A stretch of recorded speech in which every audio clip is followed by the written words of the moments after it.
오늘부터 저는 여러분과 함께 이제 히브리서를 묵상하도록 하겠습니다. 어려운 책입니다. 그러나 히브리서가 제가 알기로는 신약 성서 중에 가장 진리의 복음을 명확하게 전하는 서신서라고는 그런 개인적인 생각을 갖고 있습니다. 그래서 여러분 한번 관심을 갖고 우리 히브리서를 좀 공부하는 마음으로 이렇게 깊이 좀 묵상했으면 좋겠습니다. 한국 교회는 전통적으로 이 히브리서를 바울의 저작물로 많이 얘기했는데 그렇지는 않습니다.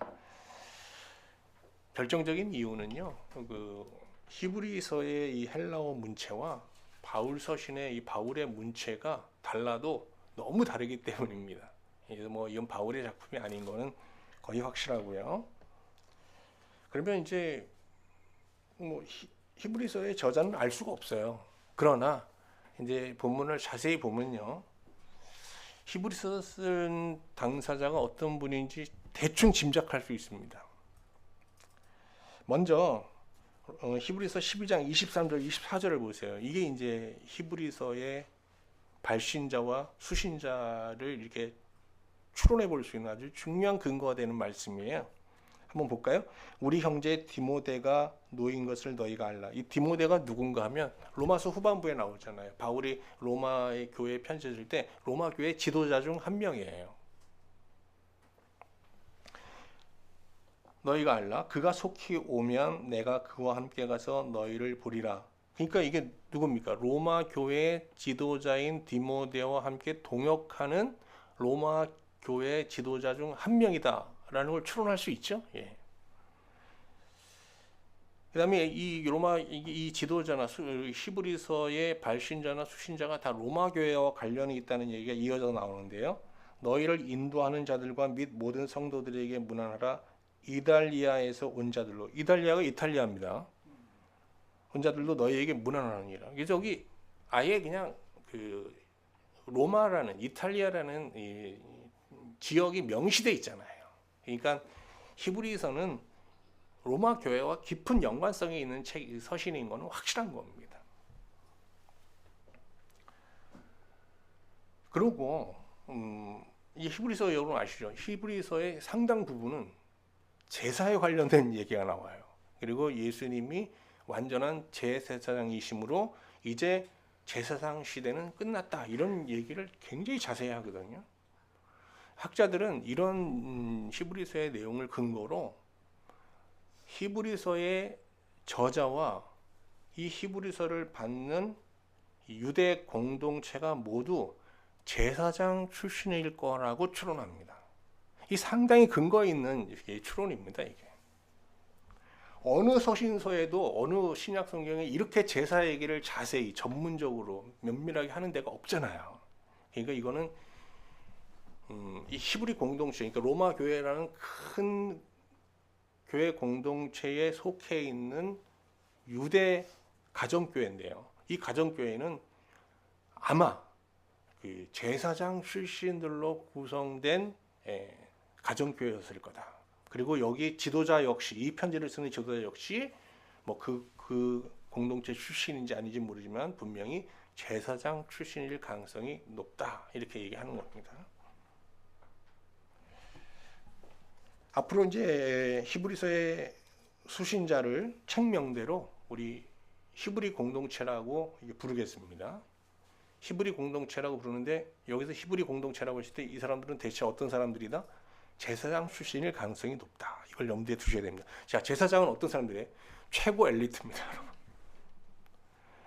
그런데 거기 예루살렘에서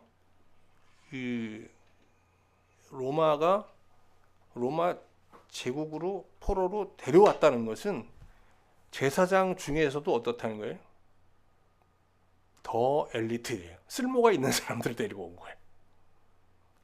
그러니까 그냥 쉽게 얘기하면 그냥 똑똑한 사람들이다, 이렇게 생각하면 되겠습니다. 자, 근데 문제는 이게 언제 쓰여졌냐는 거예요. 이 배경을 좀 알아야 되는데요. 이 배경에 대한 것도 우리가 추론해 볼 수 있는 말씀이 있어요. 바로 10장 34절인데요. 한번 같이 보시죠. 너희가 갇힌 자를 동정하고 너희 소유를 빼앗기는 것도 기쁘게 당한 것은 더 낫고 영구한 소유가 있는 줄 알미라 하겠어요. 이 히브리 공동체는 어떤 박해를 받았다는 얘기가 이제 자주 나와요. 근데 이 박해가 로마 제국으로부터 받은 박해였겠죠. 뭐 유대교로부터 받은 박해도 있겠지만 어쨌든 근데 이 박해가 뭐 순교를 각오해야 될 그런 박해는 아니었던 거예요. 그런데 기독교 로마 제국이 기독교를 박해한 것은 크게 세 가지거든요. 세 번 있었거든요. 첫 번째는 클라우디우스 칙령이에요. 이게 유대인들로 구성된 이 기독교도들과 유대교도들이 너무 싸워서 로마 사회를 혼란케 하니까 이 황제가 열받아가지고 유대인들을 로마에서 다 쫓아내 버렸어요. 이게 로마 칙령이거든요. 자, 그러니까 보세요. 그때 경제적인 엄청난 타격과 손실을 받았겠죠. 바로 그 상황을 여기 보는 거예요. 너희가 갇힌 자를 동정하고 너희 소유를 빼앗기는 것도 이게 클라우디우스 칙령으로 인하여 겪은 경제적인 손실, 박해 이걸 아마 얘기하는 거다라고 생각하는 거죠. 그리고 이제 이후에 네로의 박해가 있었잖아요. 그게 이제 주후 64년인데요. 근데 여기 보면 네로의 박해를 암시하는 내용이 안 나와요. 그리고 성전은 70년에 멸망했잖아요. 성전 멸망에 대한 얘기도 없어요. 그러니까 적어도 이게 49년 이후부터 이게 클라우디우스 칙령이 49년에 있었으니까 50년에서 64년 요 사이의 일을 배경으로 쓰여졌을 거다라고 생각하는 거예요. 일리가 있죠? 예, 그렇습니다. 근데 이 클라우디우스 칙령을 상당한 과거로 얘기하는 거 보니까 대충 50년 후반, 그죠?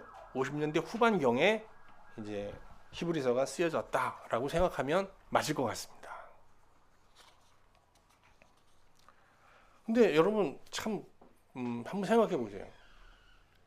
제사장 출신의 유대인들이 유대교를 버리고 기독교로 개종했다는 말입니다. 여러분 이게 진짜 쉬운 일이 아니잖아요. 제사장 출신들이.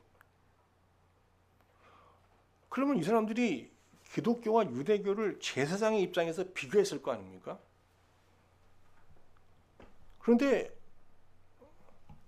예수님을 그들이 완전한 대제사장으로 인정했기 때문에 개종했을 거 아니에요. 그래서 그들이 제사장으로서 예수 그리스도를 완전한 대제사장으로 인정할 수밖에 없었던 그 이유들, 그게 바로 이 히브리서에 분명하게 명시되어 있는 겁니다. 그러니까 히브리서는 유대교의 지도자였던 제사장 그룹이 집단적으로 개종한 근거와 이유를 설명하는 책이라고 볼 수 있는 거예요. 이런 면에서 이제 히브리서가 굉장히 아주 중요한 의미를 가진 서신인 거죠. 근데 제사장 출신이었던 이 히브리 공동체가 유대교를 버리고 기독교를 개종하니 당시 거기 보면 이제 로마 안에는 독실한 유대 교도들도 있었을 거 아닙니까? 그들의 눈에 이 사람들은 어떤 사람들이에요? 배교자입니다. 배교자. 그러니 특히 평신도도 아니잖아요. 제사장 그룹이 집단적으로 개종을 해버렸으니까, 배교했으니까 이거는 완전히 그냥 적이 된 거예요. 주적이 된 거예요. 주적이. 그러니까 이 싸움이 치열했던 거예요. 그래서 히브리서 10장 32절에 뭐라고 합니까? 전날에 너희가 빛을 받은 후에 고난의 큰 싸움을 견디어낸 것을 생각하라 그랬잖아요. 이게 무슨 얘기인지 아시겠죠?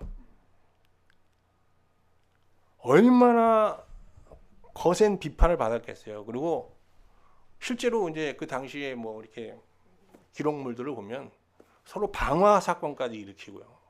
그 집을 불태워버리는 거예요, 마을을. 막. 그때 당시 이 유대인들은 종교가 전부잖아요. 그러니까 뭐 목숨 걸고 싸우는 겁니다. 그런데 말이죠.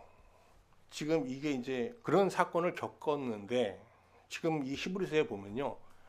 이렇게 정말 목숨 걸고 개종하여 기독교인들이 된 이 히브리 공동체가 지금 다시 기독교를 버리고 유대교로 돌아가려고 해요. 그런 위기 상황에 와 있는 거예요. 그래서 거기에 대해서 아주 엄중한 경고를 하면서 이 히브리서의 저자, 이 지도자가 서로 돌아보아 그 유대교로 돌아가려는 그걸 또 배교라고 그래요. 여기서는 그 배교를 막아야 된다라고 아주 강력하게 독려하거든요. 한번 확인해 볼까요?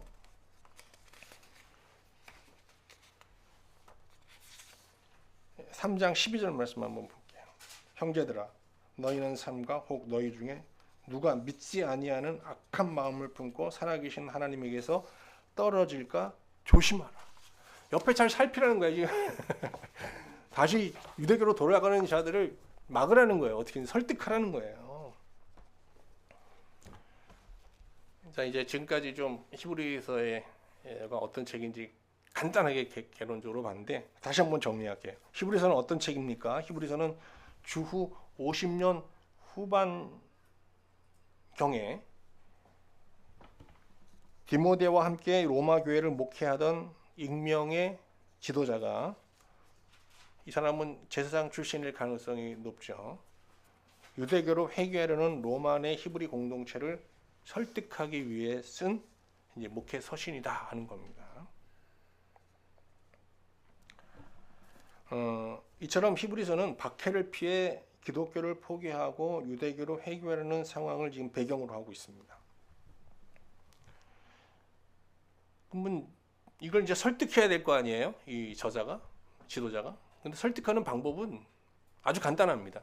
그들이 유대교에서 기독교로 개종할 때 그 개종의 근거가 되는 내용이 있었을 거 아니에요. 그것을 다시 상기시키는 겁니다. 그들은 자신들이 제사장으로서 이제 하나님과 백성을 중재하는 이 유대교와 예수 그리스도라는 제사장이 중보자가 되어 이제 하나님과 서로 이렇게 하나가 되게 하는 기독교 신앙을 비교했을 거 아니에요. 근데 그들은 자신들이 제사 중보자가 되어 백성들을 하나님께로 인도하는 유대교 신앙보다 예수 그리스도가 중보자가 되어 백성들을 하나님께로 인도하는 기독교 신앙이 더 나은 종교다, 보다 완전한 종교다라는 결론에 이르렀기 때문에 개종한 겁니다. 그래서 히브리서에는요, 이 비교하는 내용이 굉장히 많습니다. 무엇보다 무엇이 낫다. 근데 이게 다 유대교를 얘기하는 거예요. 한번 볼까요? 히브리서 1장 4절. 이런 유대교보다 기독교가 더 나은 종교라는 표현이 15번 정도 나오는데 다 열거하지는 않고요. 한번 1장 4절부터 볼게요. 그가 천사보다 훨씬 뛰어남은 그들보다 더욱 아름다운 이름을 기업으로 얻으심이니 그랬어요. 여기 천사가 왜 나오냐? 당시 유대교는요, 천사 숭배 종교가 깊이 들어가 있었어요. 그래서 주로 간증이 뭔가 하면요, 야, 하나님께서 이 어려운 때에 천사를 보내주셔서 나를 이렇게 도왔어. 야, 천사가 나한테 이런 기도 중에 이런 음성을 들려줬어. 이게 늘 간증이 다 천사. 우리 집에 와서 뭐가 어려운 일이 있었는데 뭐가 쓱 해결했는데 이렇게 보니까 그 사람이 없었어. 야, 천사였나 봐. 이런 간증. 여러분도 신앙생활 중에 그런 간증 서로 많이 하셨나요? 해보셨나요? 귀신 간증만 했나?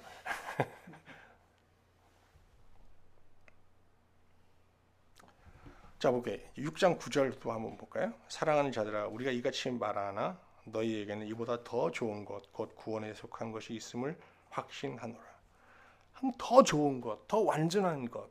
뭐 유대교는 완전히 거짓 종교다 이렇게 얘기하진 않아요. 유대교에서 우리가 하나님부터 경험할 수 있는 구원, 그것과 이 기독교에서 우리가 경험할 수 있는 구원, 이게 차원이 다르다 이 얘기를 하는 겁니다. 8장 6절도 한번 볼까요? 그러나 이제 그는 더 아름다운 직분을 얻으셨으니 그는 더 좋은 약속으로 세우신 더 좋은 언약의 중보자시니라. 이렇게 이 히브리서는 예수님을 완전한 대제사장으로 이렇게 계시하고 있습니다. 그래서 이제 이 내용을 보면 크게 한 3부로 나눠져 있어요. 내용이 세 덩어리로 나눠져 있는데 제 1부에는요, 그 기독교의 그리스도의 복음을 믿는 신앙과 옛 언약 아래에서 이제 유대 전통, 제도, 의식, 뭐 율법을 중심으로 하나님을 섬기는 유대 신앙을 비교하면서 기독교 신앙의 우월성을 이제 논증합니다. 그런 내용으로 되어 있고요. 그게 이제 7장까지고요. 또 8장부터 이제 10장 18절까지는 제사를 비교합니다. 예수 그리스도께서 십자가의 죽음을 통해서 이루신 그 희생 제사와 이제 제사장들이 예루살렘 성전에서 이제 집행하는 동물 희생 제사를 비교하면서 그 제사의 완전성, 우월성을 이제 논증하죠. 기독교에. 그다음에 이제 3부 10장 19절부터 13장 25절까지는 이제 하나님을 섬기는 유일신앙이 모세를 중보하는 유대교에서 그리스도를 중보로 하는 기독교로 완전히 대체되었다. 이제 유대교는 끝난 거다. 이젠 하나님을 섬기는 대표적인 신앙은 기독교로 대체되었다. 이제 이걸 논증하는 내용으로 되어 있습니다. 그러면 완전한 중보자인 예수 그리스도를 따르는 것은 구체적으로 어떤 신앙을 말하는 거냐? 기독교 신앙이 그러면 요체는 뭐냐? 그것은 히브리서 얘기입니다. 히브리서는 예수 그리스도를 힘입어, 예수 그리스도의 중보를 힘입어. 이게 중요합니다. 하나님 보좌를 향해 나아가는 것입니다.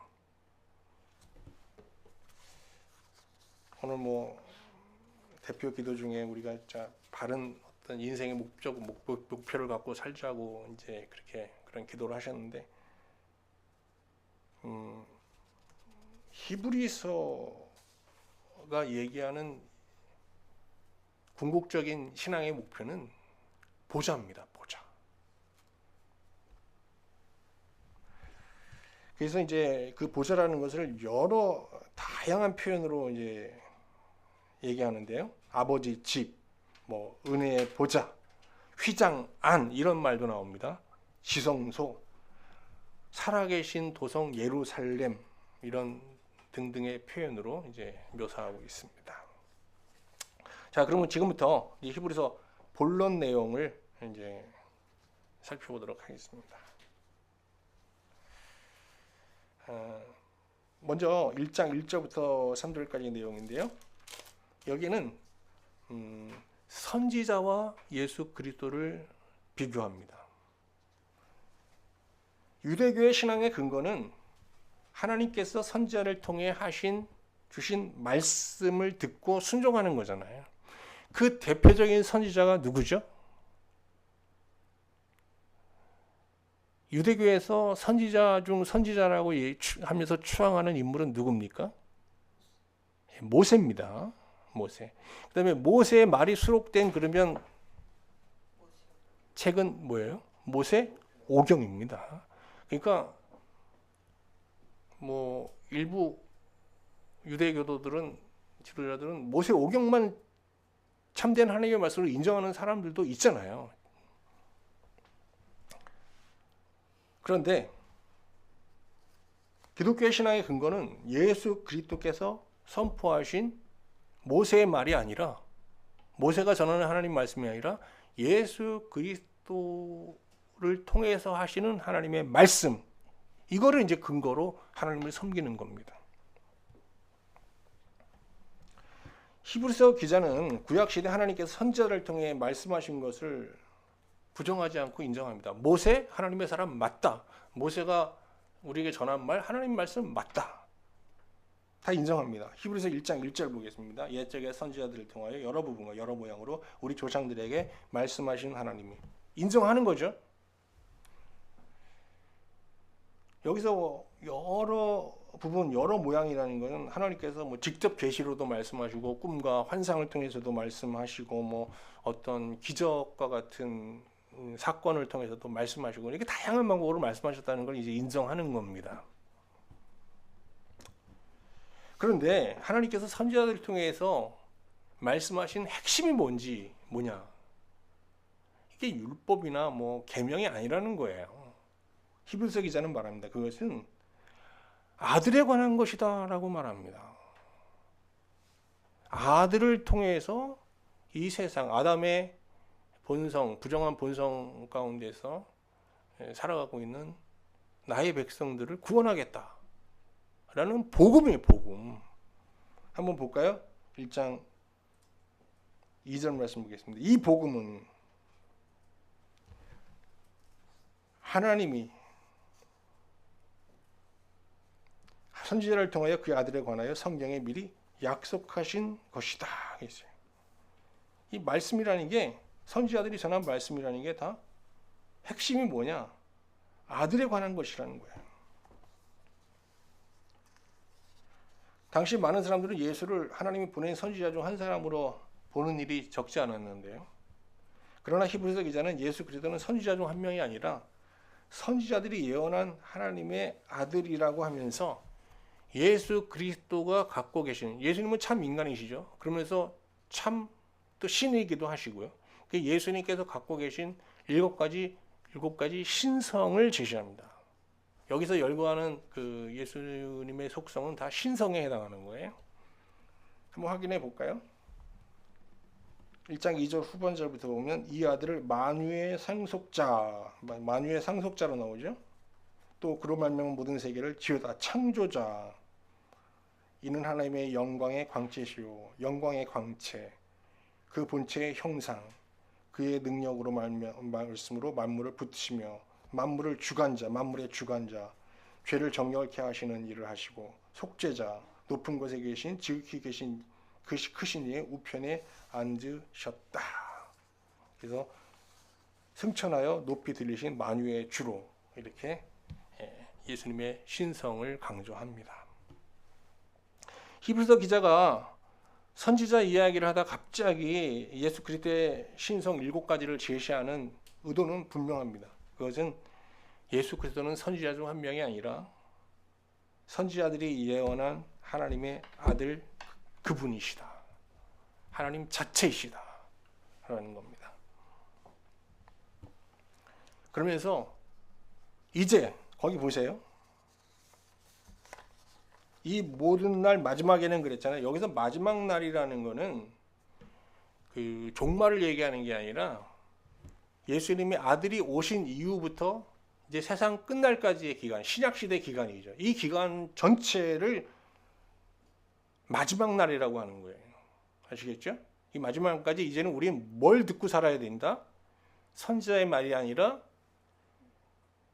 예수 그리스도의 말을 듣고 살아야 된다. 왜?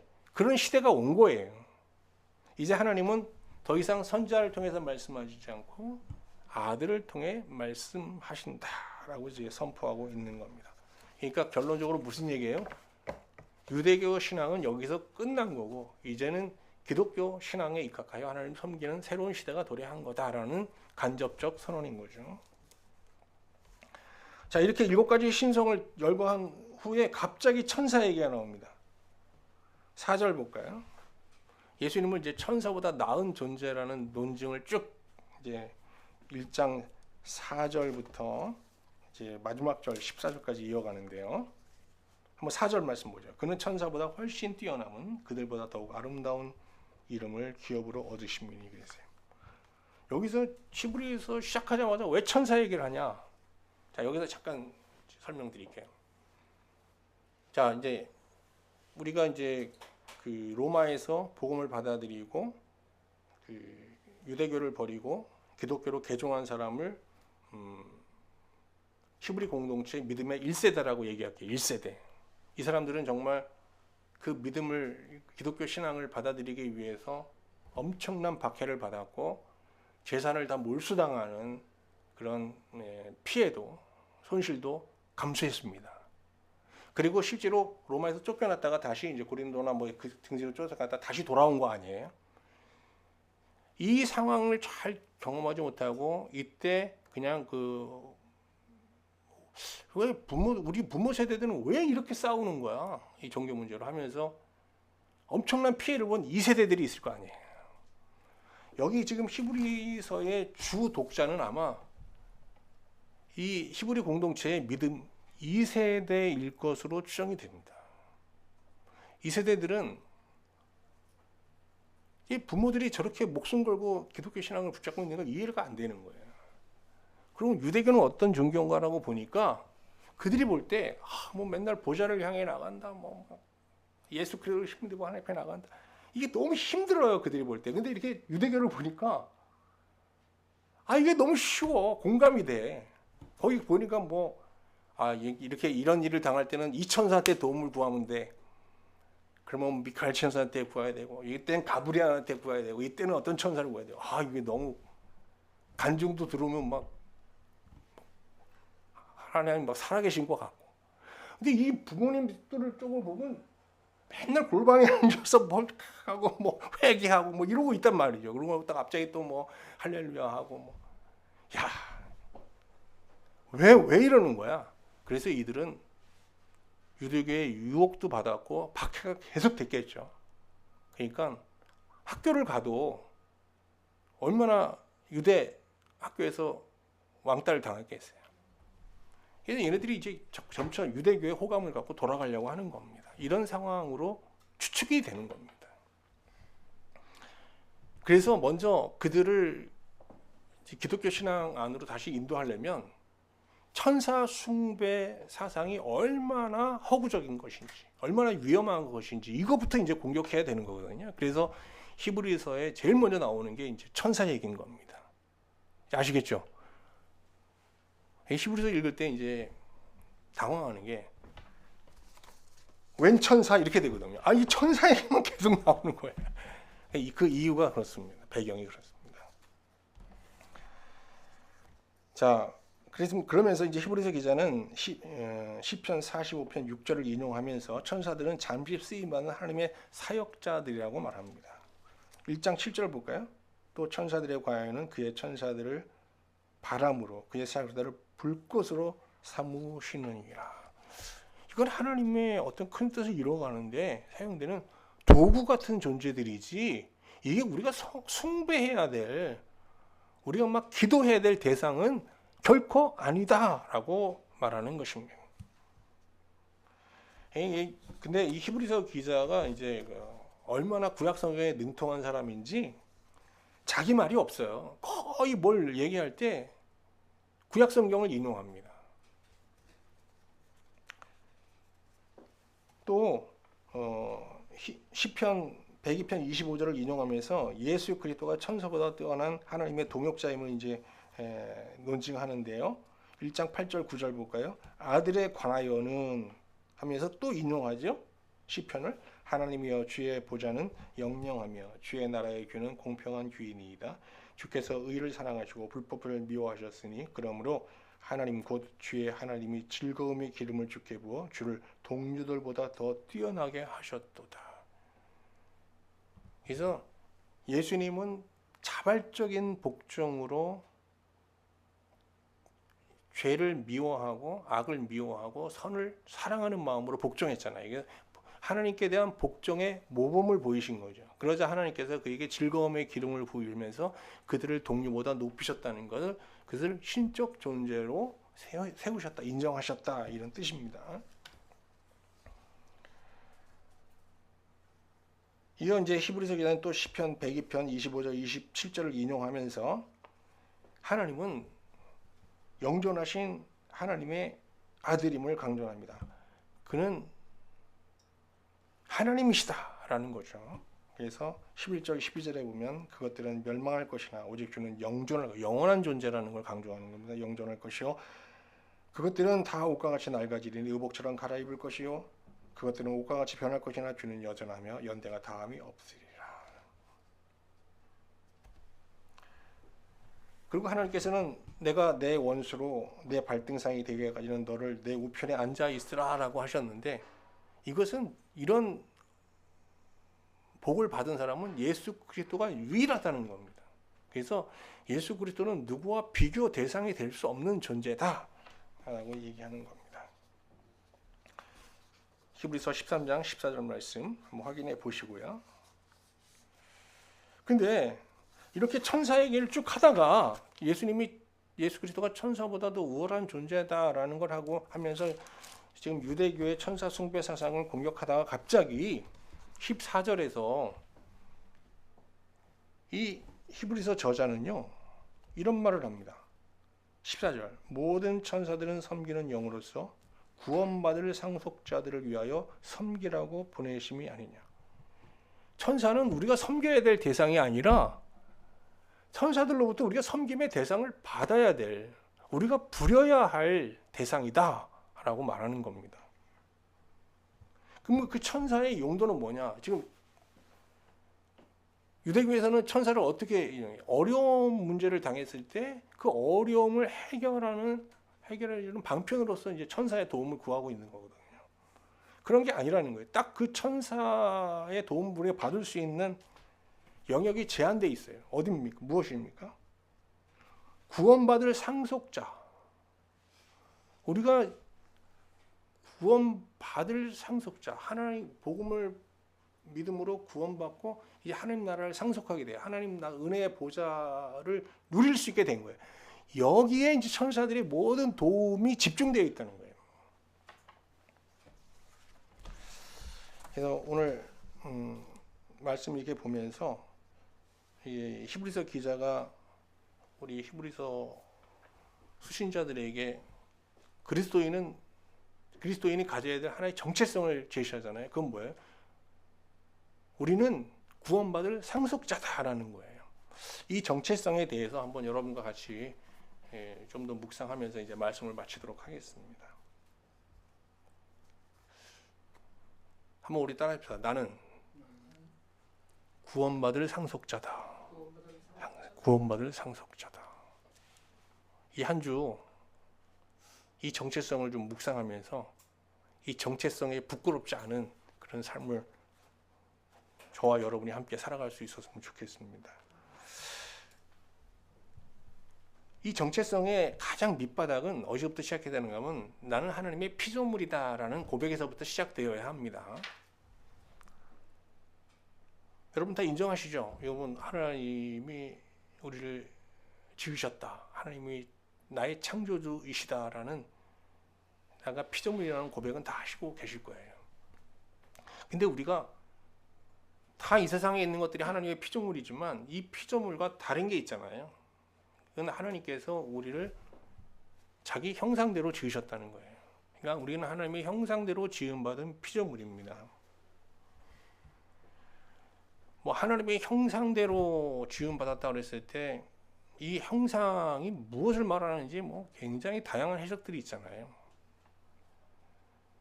근데 이제 가장 전통적으로 가장 이제 우세한 입장은 내적 특성으로서의 이제 하나님의 형상을 이해하는 겁니다. 그건 무슨 말인가 하면 그 하나님의 형상을 어떤 정신적인 구조, 이성, 인격, 도덕적인 자각, 일단 영적 자질 이런 것들로 보는 거예요. 그러니까 우리 인간만이 갖고 있는 어떤 내적, 영적 자질 이런 걸 이제 강조하는 거다라고 보면 되겠고요. 또 좀 더 위험한 얘기는 이제 하나님의 형상을 이 땅에 지배권을 가진 하나님의 대행자, 뭐 대표자 이렇게 얘기하면서 이제 이 세상을 정복의 대상으로 이제 보게 하는 이런 해석도 있죠.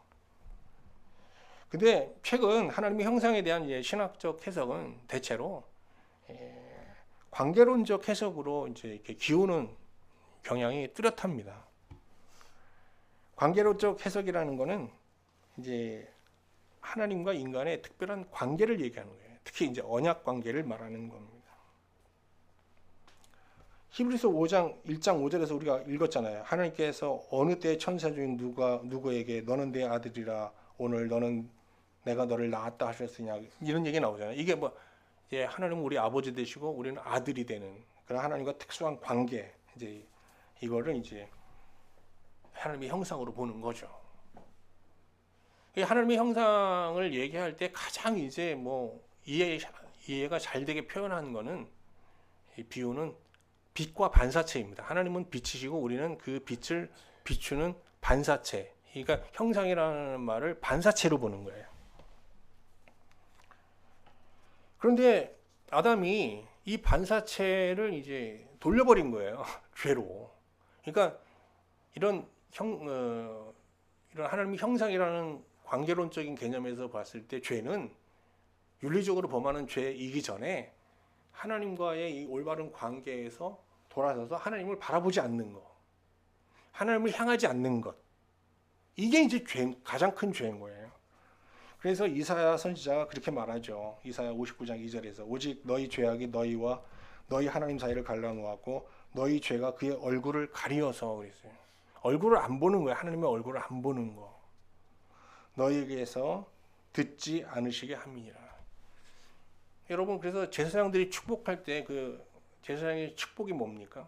다 하나님의 얼굴을 우리에게 향하시고 우리는 하나님의 얼굴을 바라보는 거. 그래서 하나님의 얼굴과 우리의 얼굴이 마주하는 거. 이걸 최고의 복으로 얘기하는 거예요.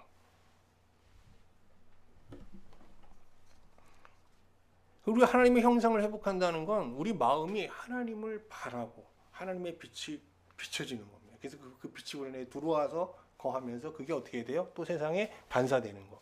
이게 하나님의 형상을 회복된 인간의 모습인 거예요.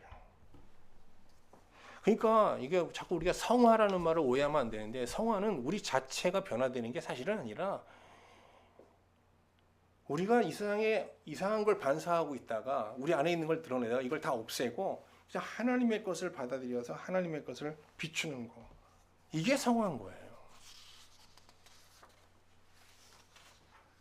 그래서 이제 성경에 예수 그리스도를, 하나님을 참 빛으로, 이제 특히 요한복음에서 이제 빛으로 많이 얘기하는 거예요. 빛으로. 그런데 우리가 이제 하나님을 빛이라고 했을 때 그 빛의 그러면 실체는 뭐냐 했을 때 그 실체는 하나님 말씀인 거예요. 그러니까 신자가 하나님의 형상을 회복한다는 건 그 말씀이 내 안에 있는 것들이 다 제거되고 그 말씀이 내 안에 꽉 차서 그 말씀이 흘러나가고 비춰질 때, 이게 하나님의 형상을 회복하는 거예요. 그 말씀은 누구예요? 곧 하나님이신 거죠. 이 말씀이 내 안에 들어온다는 것은 어떤 사귐의 과정을 통해서 이루어지게 되는데, 이 모범을 보인 게 이제 예수 그리스도입니다. 예수 그리스도 하나님과의 관계. 그래서 예수님은 하나님 말씀에 전적으로 복종하는데 어떻게 복종합니까? 자기가 없어요, 완전히. 그가 하는 말이 곧 하나님의 말씀이고 그가 행하는 것도 하나님이 하시는 일을 행하는 거예요. 그래서 사실은 예수님이 하시는 말씀과 예수님이 하시는 행위에는 다 그게 뭐예요?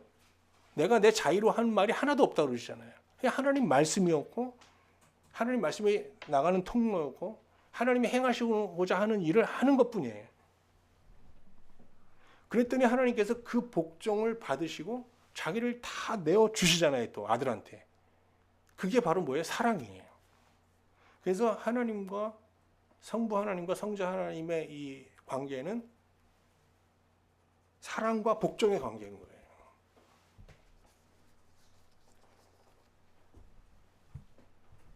그래서 바로 우리의 형상은 바로 그 그리스도의 형상으로 지어진 거기 때문에 그리스도처럼 살아야 되는 거예요. 그러므로 신자의 복종은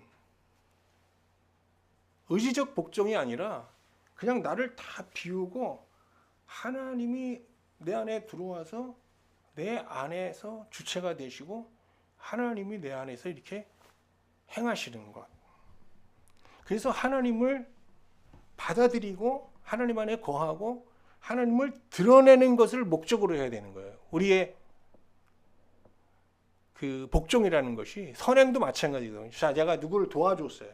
그랬을 때, 내 선행이 드러나면 안 돼. 그냥 이게 하나님이 주신 거를 이렇게 전달한 거고, 그래서 하나님의 마음이 전달되는 거고, 그래서 그가 그것을 보고 하나님께 감사드리면 그걸 목적으로 해야 된다는 거예요.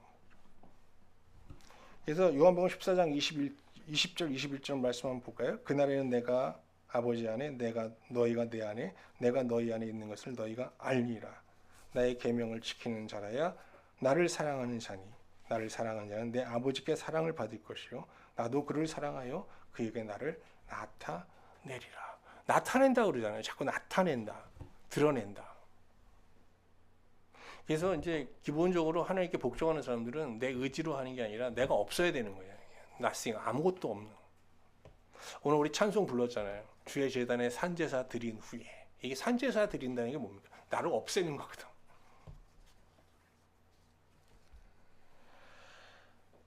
아담은 하나님의 계명에 복종하여 하나님이 반사되는 그런 거울처럼 살았어야 돼요.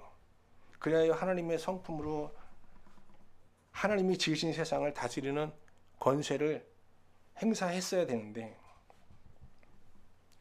그가 말씀 안에 거하여야 한다는 이 조건으로 인해 아담은 종결되지 않은 작품, 부조리한 존재, 모순된 존재로서 조건적인 상태에 있었던 겁니다. 그러니까 인간은 하나님 말씀이 내 안에 들어와 있고 하나님 내 안에 거하지 않으면 부조리한 존재예요. 여러분도 참 이상하잖아요. 자기가 봤을 때 자기가 납득이 안 되잖아요. 그렇지 않으세요? 내가 원하는 바는 행하지 않고 내가 원하지 않는 바는 행하고 있는 나, 그리고 자책하고, 그리고 그렇게 통회하다가 또 그 일을 반복하고 있는 나. 이게 설명이 안 돼요. 우리 인간이라는 게. 왜 설명이 안 되냐? 애당초 그렇게 불완전한 존재로, 그렇게 미완의 존재로 지어진 거예요. 여기에 그냥 하나님이 딱 들어오셔야 이게 딱 맞아 떨어지는 거예요.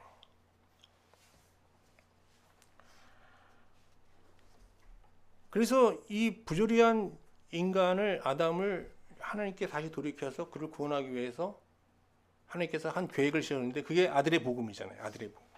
그래서 이 복음을 통해서 성경에 보면 하나님의 사람들이 이제 하나님의 형상을 회복해 나가는 얘기들이 쭉 이어집니다. 제일 먼저 나오는 게 뭐 아벨, 에녹, 노아, 아브라함, 그죠?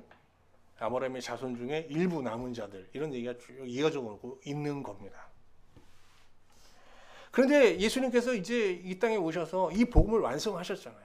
그래서 이 복음을 믿는 자들은 누구나 아벨처럼 노아처럼 이제 하나님의 형상을 회복하고 정말 하나님과 이렇게 하나 된 삶을 누릴 수 있는 구원의 기회를 얻게 된 겁니다. 여기서 하나 기억해야 될 건, 그리스도는 우리가 죄로 인하여 상실했던 하나님 말씀 안에서의 존재를 우리에게 회복시켜 주셨다는 거예요.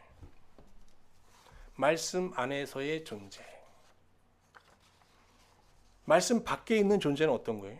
불완전한 존재고 부조화된 존재잖아요.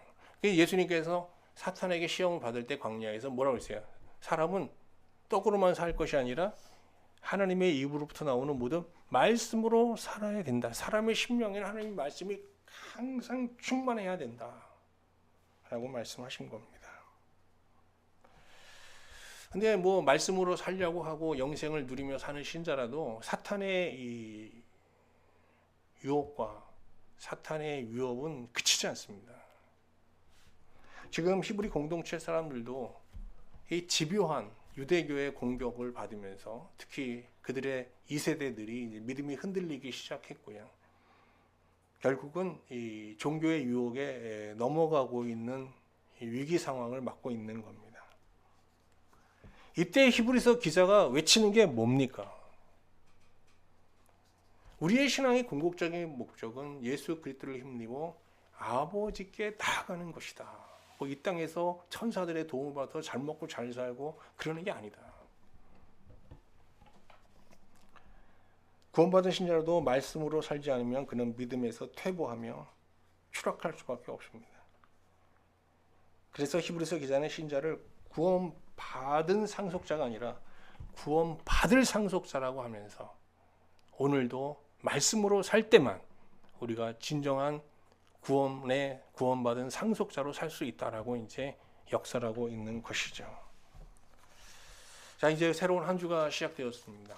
여러분, 이 한 주 나는 구원받을 상속자라는 이 정체성을 가지고 여러분 하루하루 말씀을 붙잡고 그 말씀 안에 거하는 존재로서 여러분 하나님께서 약속한 이 지구한 복을 누리며 이 한 주 승리하는 삶 살아갈 수 있기를 주님의 이름으로 축원합니다.